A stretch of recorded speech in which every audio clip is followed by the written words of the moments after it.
Olá, meu nome é Gustavo Henrique Maia de Almeida, sou advogado aduaneiro e atuante em comércio internacional também. Vamos iniciar uma aula Ilegalidades no procedimento especial de interposição fraudulenta, análise da legislação e meios de defesa. O objetivo da aula e a apresentação de como ela foi feita é justamente analisar todos os itens, todos os artigos da Instrução Normativa 228, que trata da interposição fraudulenta, e justamente para apontar e identificar as possíveis ilegalidades na legislação, que constam da legislação, e também para identificar as ilegalidades da autuação, certas vezes perpetradas pelas autoridades aduaneiras na aplicação da norma. Com isso, o objetivo é apresentar meios de defesa e apresentar possibilidades de minimizar os efeitos do procedimento da interposição fraudulenta, enfim, possibilidade de meios de defesa e análise da legislação. O programa do curso, como vocês podem notar, ele é todo realmente dividido pelos artigos correspondentes da instrução normativa. Sempre que houver um item denominado nota, é porque são os comentários feitos por mim em relação ao artigo ou àquela norma específica. Então, o primeiro, conceito histórico e legislação. Interposição fraudulenta, ela deve partir do significado da palavra entremear, ou seja, colocar-se entre, né? E junto dessa situação é preciso, para que ela seja caracterizada, a intenção dolosa, ou seja, a intenção do agente em causar aquela situação, tendo com o objetivo de causar prejuízo, de causar o prejuízo pretendido. Então essa é uma característica importante para o conceito de interposição fraudulenta.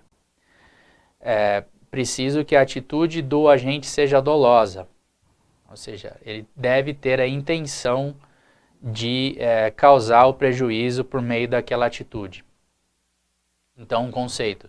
Interposição fraudulenta é a situação em que o importador ostensivo coloca-se em posição de intermediário com o propósito de ocultar o importador de fato ou encomendante pré-determinado, com o objetivo principal de causar danos ao erário ou prejudicar os controles administrativos da importação. Basicamente é a situação daquele que se coloca frente a uma operação em que se sabe que a mercadoria não lhe pertence ou a capacidade financeira para realizar aquela operação também não lhe pertence.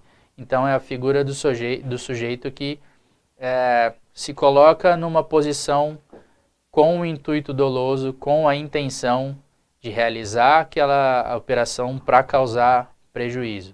Então o intuito doloso, ele é elemento necessário e deve ser caracterizador da interposição fraudulenta. A Lei 9.613, de 98, foi a primeira lei que tratou dessa figura da interposição, na medida em que trouxe o elemento ocultar, que está relacionado à interposição fraudulenta. Essa lei, ela trata, como vocês podem notar, de diversos crimes diferentes. Então, crime de lavagem ou ocultação de bens, direitos, valores, crimes de tráfico de drogas, terrorismo, contrabando ou tráfico de armas, munições, material destinados à sua produção, à produção de munição, extorsão mediante sequestro, crimes contra a administração pública, corrupção, crimes contra o sistema financeiro nacional e crime praticado por organização criminosa.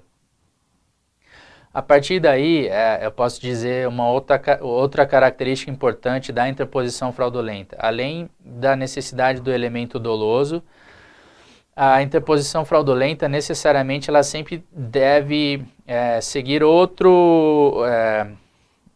outro crime. Então, ela sempre deve estar ligada a um outro crime. No caso, qualquer um desses crimes tratados na lei número 9613. Então, isso é conceitualmente, isso é o que deveria ocorrer, porque, na verdade, existe uma grande generalização por parte das autoridades aduaneiras. Então, não só em relação à intenção dolosa do agente, então, às vezes, não há intenção em causar aquele prejuízo, a situação é muito mais uma culpa ou um erro, e ela acaba sendo caracterizada como interposição fraudulenta.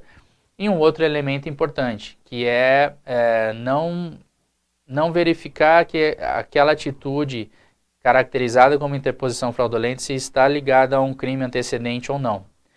No caso, que são esses crimes comentados. A Lei 12.683 alterou a Lei 9613, mas alterou basicamente,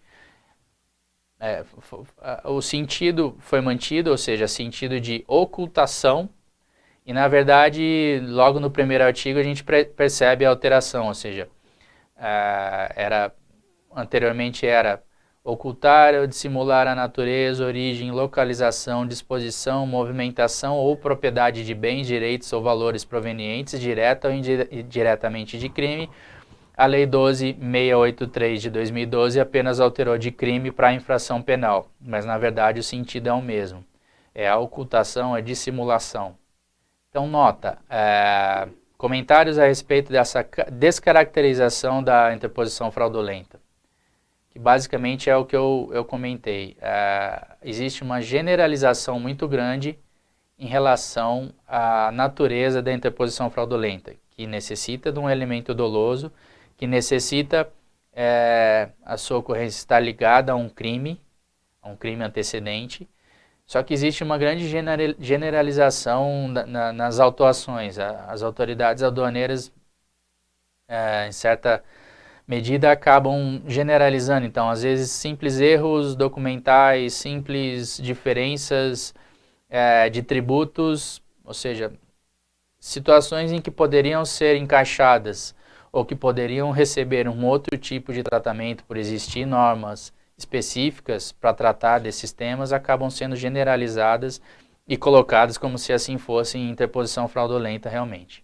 Então, o artigo 1º da Instrução Normativa 228, os indícios de incompatibilidade, assim como outras normas aduaneiras brasileiras, a Instrução Normativa 228 também trata de indícios, também traz como indícios. Inovação. É importante frisar que sempre nesse material de apoio, quando tiver inovação, Instrução Normativa 1678, alterações trazidas por essa norma em dezembro de 2016 e que alteraram, portanto, a Instrução Normativa 228. Então, acima o texto anterior, como era antes da alteração, e abaixo o texto atual. Na verdade, não se alterou o sentido desse artigo 1º.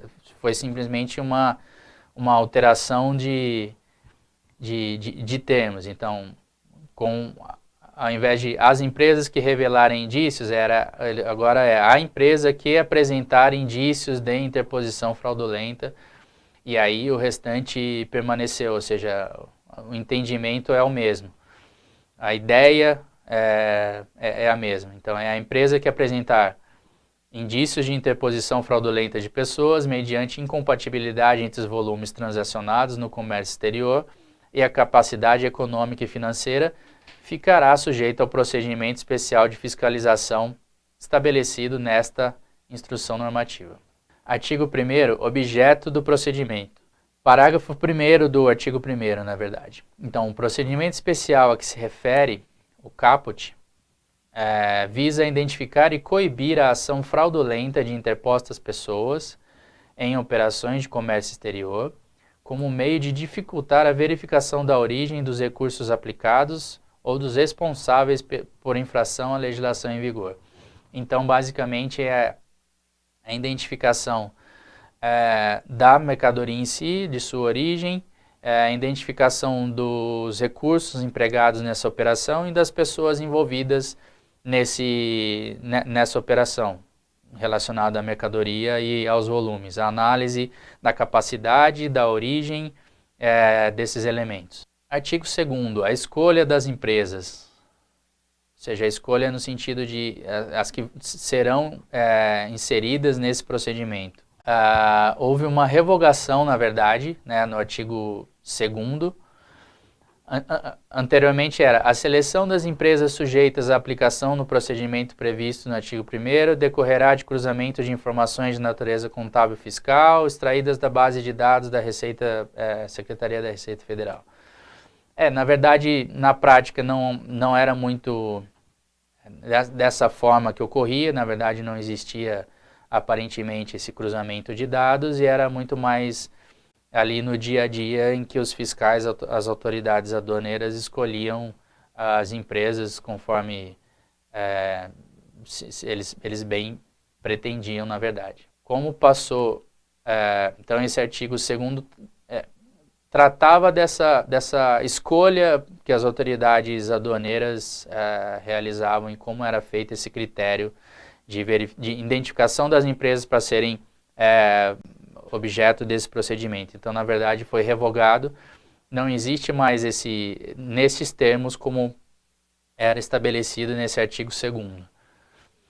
O artigo 3º trata do termo de início da fiscalização. E, novamente, uma inovação trazida pela Instrução Normativa 1678. É uma nova redação.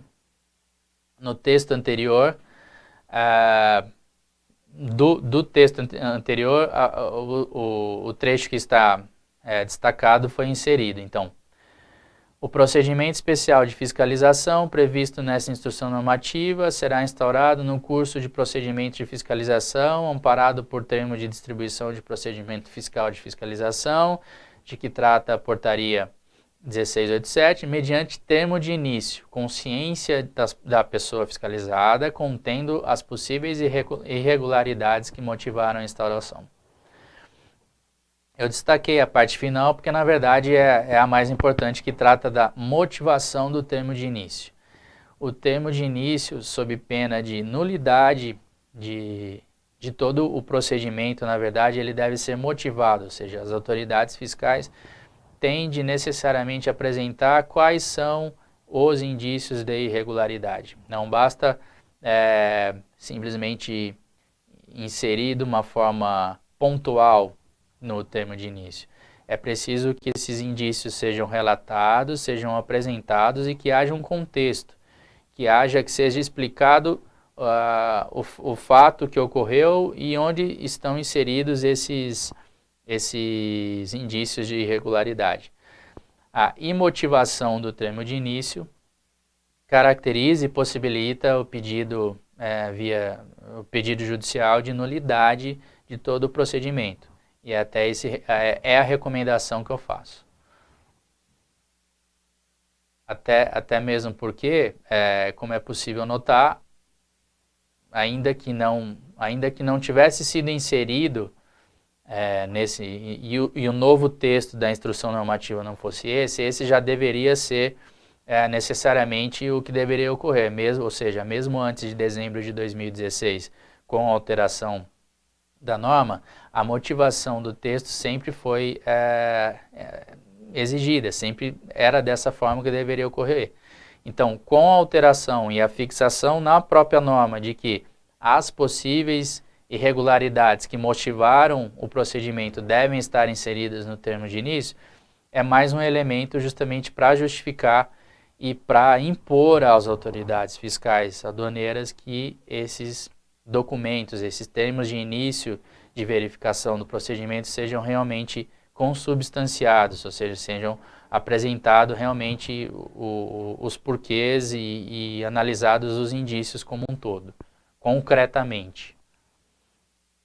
Artigo 4º trata da intimação. Nova redação também trazida pela Instrução Normativa 1678. Anteriormente, como era? O procedimento especial será iniciado mediante intimação à empresa para que no prazo de 20 dias, ou seja, responda à intimação.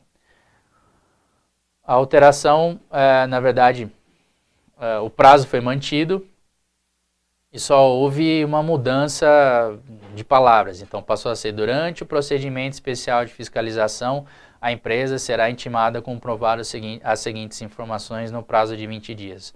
A ideia central é a mesma e o prazo foi mantido. Então, nota, primeiros comentários a respeito justamente da ausência da motivação e do termo de início, que basicamente é isso que eu já comentei. O termo de início deve ser motivado com as informações necessárias, os indícios de irregularidade. As autoridades fiscais devem apresentar esse termo o mais completo possível, de uma forma concreta, sob pena, justamente, como eu disse, de nulidade de todo o procedimento. A descrição dos fatos deve ser completa e ampla. O que fundamentaria essa nulidade do procedimento em termos legais é a afronta à própria Constituição Federal e princípios da administração pública.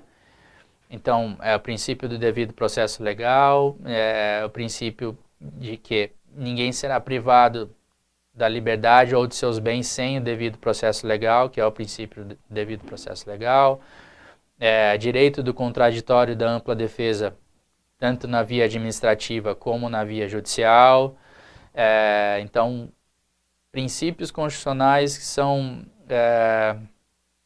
afrontados quando o termo de início não apresenta as informações básicas e necessárias para que o interessado minimamente realize a sua defesa. Então, esse é o argumento e o fundamento para um pedido de nulidade de todo o procedimento, ou mesmo que não seja um pedido de nulidade de todo o procedimento, mas esses são os fundamentos que vão consubstanciar na defesa do interessado. Artigo 4º, comprovações, ou seja, por parte da empresa investigada. Nova redação também, trazida pela Instrução Normativa 1678. Vocês vão perceber, na verdade, houve só uma troca de colocação das frases. Então, anteriormente era comprovar o seu efetivo funcionamento, passou a ser o seu efetivo funcionamento e a condição de real adquirente ou vendedor das mercadorias mediante comparecimento de sócio com poder de gerência ou diretor, acompanhado da pessoa responsável pelas transações internacionais e comerciais. Ou seja, o sentido não foi alterado, foi simplesmente uma troca ali de palavras na frase. Inciso 2º, também do artigo 4º, ainda no que se refere às comprovações. Comprovação da origem lícita, disponibilidade e efetiva transferência, se for o caso, dos recursos necessários à prática das operações. Então, a única diferença é a palavra comprovar, o restante foi mantido.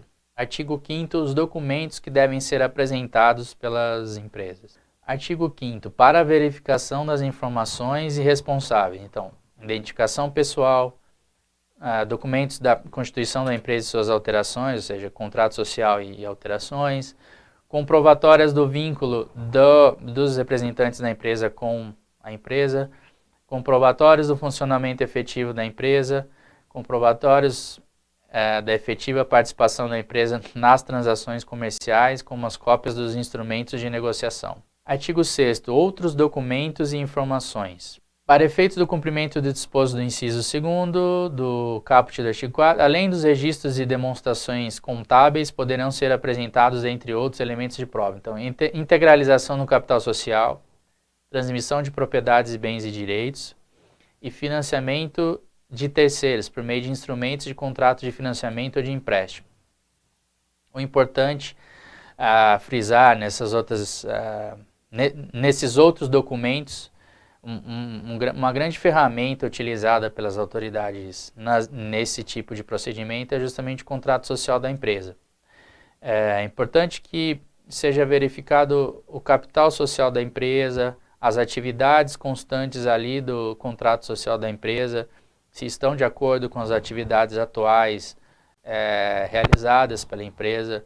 Em relação ao capital social, essa discrepância, às vezes a empresa é aberta, coloca-se um capital social pequeno ou mínimo para que seja iniciada, e depois a empresa inicia as atividades, e depois de anos, quando se compara o valor das operações de importação, por exemplo, com o capital social, essa discrepância pode representar para a autoridade fiscal algum indício de irregularidade.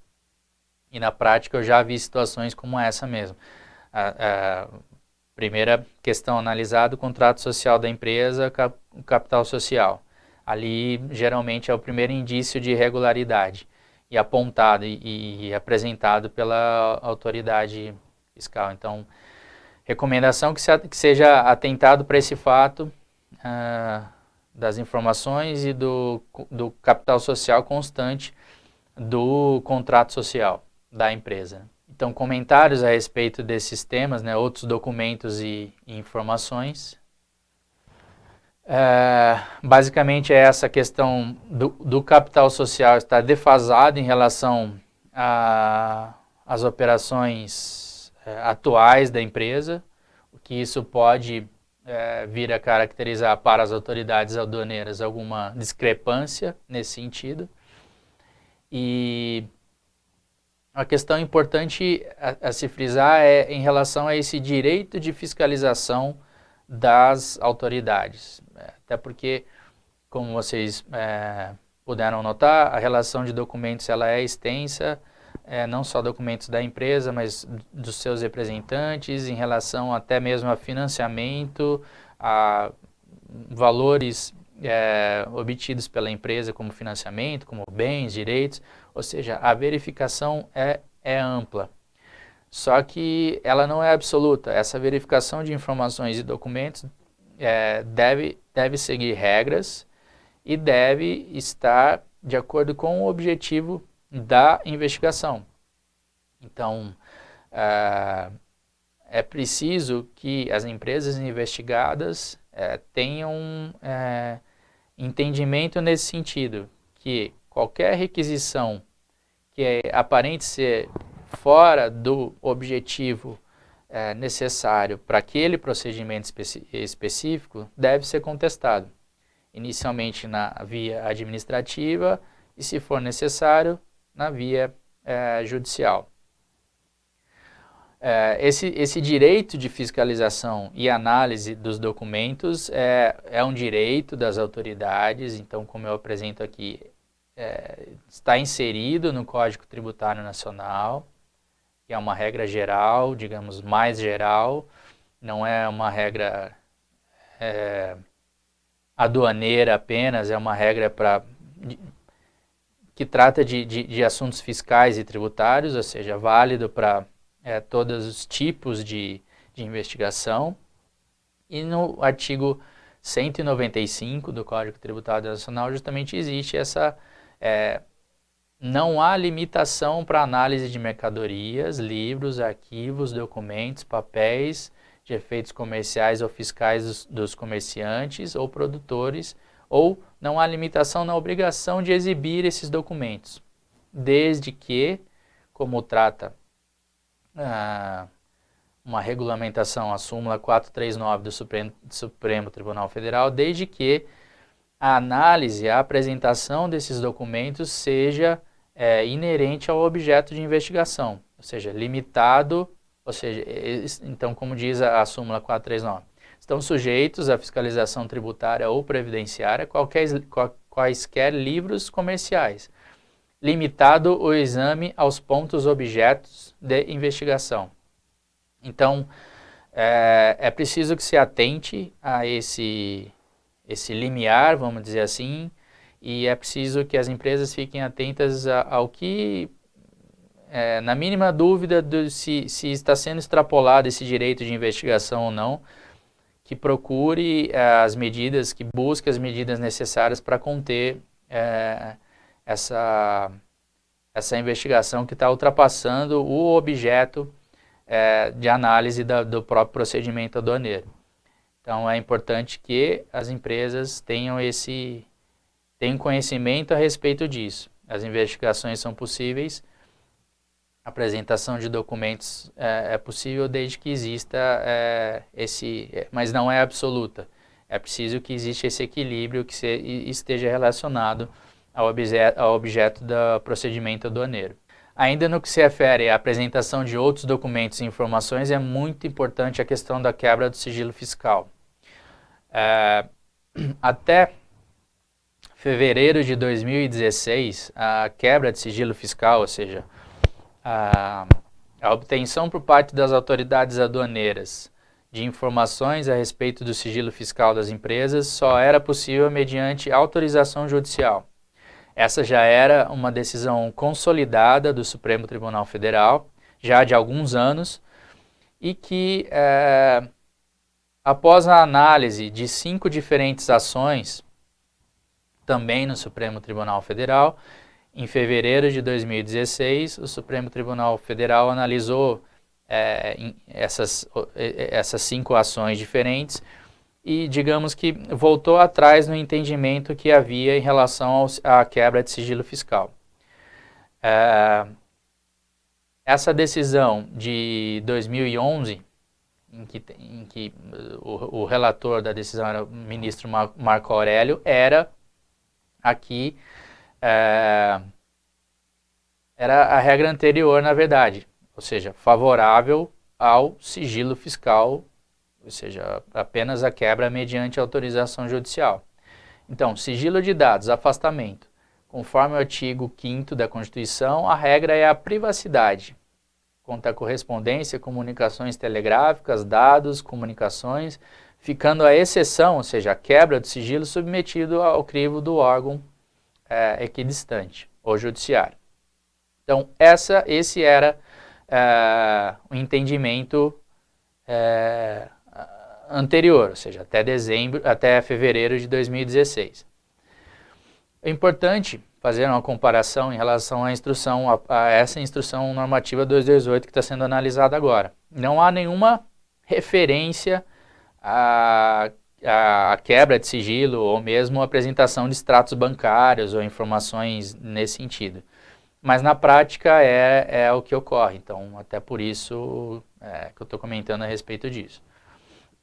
Qual era o fundamento da quebra do sigilo fiscal? É a Lei Complementar número 105 de 2001, seu artigo 6º, que nessa análise do Supremo Tribunal Federal é justamente a norma que foi analisada. Então, anteriormente, até fevereiro de 2016, regra apenas a apresentação de informações e quebra de sigilo fiscal com a autorização do judiciário.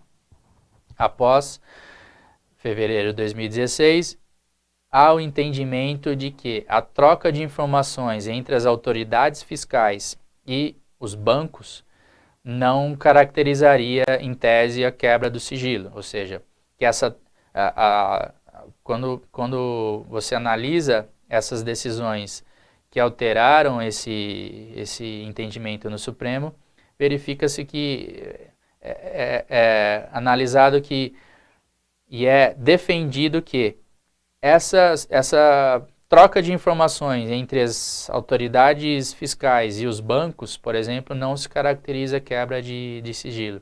É uma mera, como diz, está inserido nas decisões, é uma mera troca de informações para fins de se apurar algum indício de irregularidade, enfim. Ou seja, na prática é uma quebra de sigilo e na prática sim ocorreu uma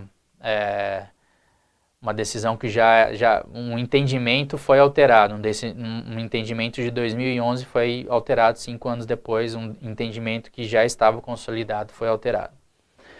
É importante frisar que depois de fevereiro de 2016, começaram a surgir outras decisões judiciais, no sentido de que essa decisão do Supremo Tribunal Federal só vale para fins fiscais, ou seja, para verificações fiscais em análises fiscais, procedimentos administrativos de origem fiscais, ou seja, para procedimentos de cunho criminal, ou seja, para verificação do possível cometimento de crimes, é ainda necessário a autorização judicial para que isso ocorra, para que ocorra essa quebra de sigilo em termos criminais. Então, quebra de sigilo sem autorização judicial é válida para fins fiscais. Autoridades criminais, não. Basicamente nesse novo tópico também o que eu já comentei a respeito. Regulamento aduaneiro, no artigo 795, determina que a apresentação de livros e documentos, então existe respaldo também para as autoridades realizarem essa investigação de acordo com as regras aduaneiras também. E como eu disse, a decisão alterada em fevereiro, e como eu expliquei, em fevereiro de 2016, para quebra de sigilo fiscal sem autorização judicial. Então, a fundamentação principal da decisão: dever de preservação do sigilo de informações pelos bancos e o fisco, ocorrendo simples transferência de informações entre esses órgãos. Eu encerro esse bloco aqui e vou seguir logo mais.